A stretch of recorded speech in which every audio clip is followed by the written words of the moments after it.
అందరికీ నమస్కారం. పాట వింటే చాలా రోజుల తర్వాత మంచి తెలుగు పాట విన్నట్టుంది. అన్ని తెలుగు మాటలు, తెలుగు ఎక్స్‌ప్రెషన్స్ చాలా చంపేస్తావే మనుషు ప్రజల్ని అని పదం గాని, మతిపోగొట్టం గాని ఎంత చక్కగా ఉందంటే పాట మళ్ళీ మళ్ళీ వినాలనిపిస్తుంది. చాలా థ్యాంక్ యూ భాస్కర్ అన్నయ్య. చాలా మంచి పాట రాసావు. చాలా కాలం పాటు ఈ పాట చూడండి మీరు లూప్‌లో డ్రైవ్‌లో వెళ్తుంటే వినడం అనిపిస్తుంది ఈ పాట. సరదాగా సాయంత్రం పూట చిన్న సెటప్ పెట్టుకుంటే అనిపిస్తుంది పాట. బైక్ మీద ఇయర్ ఫోన్స్‌లో పెట్టుకుంటే అనిపిస్తుంది పాట. అలాంటి పాట చేయించారు. Thank you so much. చాలా అంటే ఇది విజయ్ బుల్గనేని గురించి నాకు ఎప్పుడూ చాలా ఇష్టం. ఏంటంటే ఆయన తన రూట్స్లో ఉంటాడు. ఆ పాట కూడా అందులో రూట్స్లోంచి వచ్చింది. ఆయన మొన్న లాస్ట్ టైము బ్యాండ్ మ్యాన్ అని అనుకుంటాను. అడిగితే ఎక్కడి నుంచి వచ్చారండి, మీ ఇల్లు ఎక్కడండి? కాకినాడ అన్నాడు. సరే కాకినాడ ఊరండి, ఇల్లు ఎక్కడ అని అడిగా. ఇల్లు కూడా కాకినాడే అన్నాడు. కాదండి హైదరాబాద్లో ఎక్కడ అన్నా? లేదు లేదు కాకినాడలోనే ఉంటానండి అన్నాడు. కాకినాడ నుంచి మ్యూజిక్ ఏంటి మొత్తం ఫంక్షన్లకే పొద్దున గౌతమికి, రాత్రి గౌతమికి, పొద్దున వస్తానని మళ్ళీ సాయంత్రం గౌతమికి వెళ్ళిపోతాను నేను. అంటే ఆ రూట్స్లో ఇదివరకు మన Malayalam music directors, Kannada music directors చాలామంది ఆ రూట్స్లో ఉండడానికి కారణం వాళ్ళ పల్లె వాసన, మట్టి వాసన కోసం అలా ఉంటారు. అలాంటి మంచి మ్యూజిక్ డైరెక్టర్ భాస్కర్ భట్లు. సరే ఇద్దరు రాజమండ్రి వాస్తవ్యులు, ఆయన కూడా ఇద్దరు కలిసి చాలా చక్కటి మ్యూజిక్ చేసి పాట మళ్ళీ మళ్ళీ వినాలనిపించేటి చేసినందుకు చాలా థ్యాంక్స్ ఒరియా పిల్లకి. ఇకపోతే మా హీరో శ్రీ విష్ణు, నేను మీకు కోన గారికి తెలుసు, మీరు ఆయనకి చెప్పబోయేది.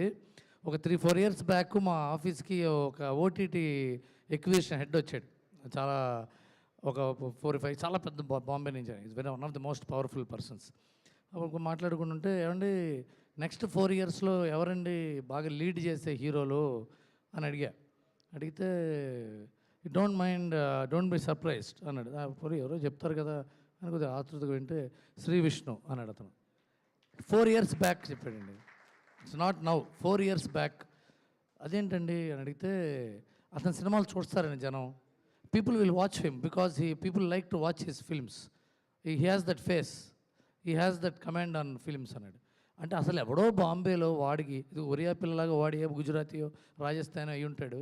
కానీ వాడు అంత రీసెర్చ్ చేసి వాడు అని ఎందుకు అంటున్నాడంటే వాడికి వినడు కాబట్టి ఇది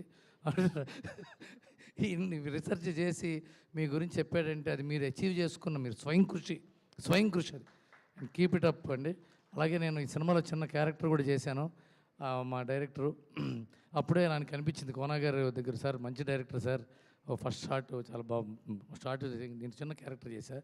I'm very very happy to be part of this film. And finally నాకు కోనా వెంకట్ గారు అంటే మా ఫ్యామిలీ. నేను ఆయన ఫ్యామిలీ మెంబర్ని. ఆయన నా ఫ్యామిలీ కాదు, నేను ఆయన ఫ్యామిలీ మెంబర్ని. మా ఇంట్లో ఏం చేసినా ఆయనకు తెలియకుండా ఉండదు. ఎవ్రీడే పొద్దున ఆయన తిట్లు, ఆయన ప్రశంసలు, ఆయన సలహాలతో నా జీవితం స్టార్ట్ అవుతుంది.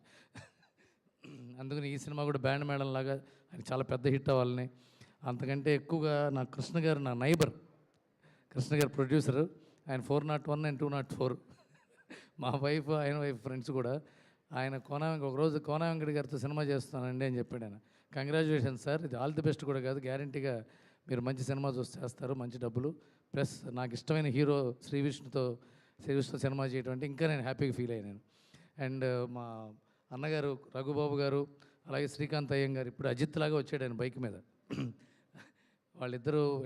వాళ్ళిద్దరిని పెట్టుకోవడం ఊరికే ప్యాడింగ్ అలా కాదు, ఆర్టిస్టులు కాదు వీళ్ళు. నిజంగా క్యారెక్టర్ కలంతో రాస్తేనే వచ్చే ఆర్టిస్టులు వీళ్ళు.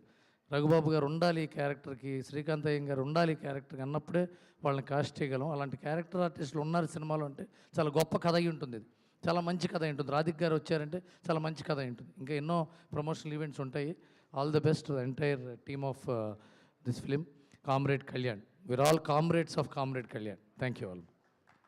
Thank you BVS Ravi garu. Raghubabu గారిని మాట్లాడాల్సిందిగా కోరుకుంటున్నాం.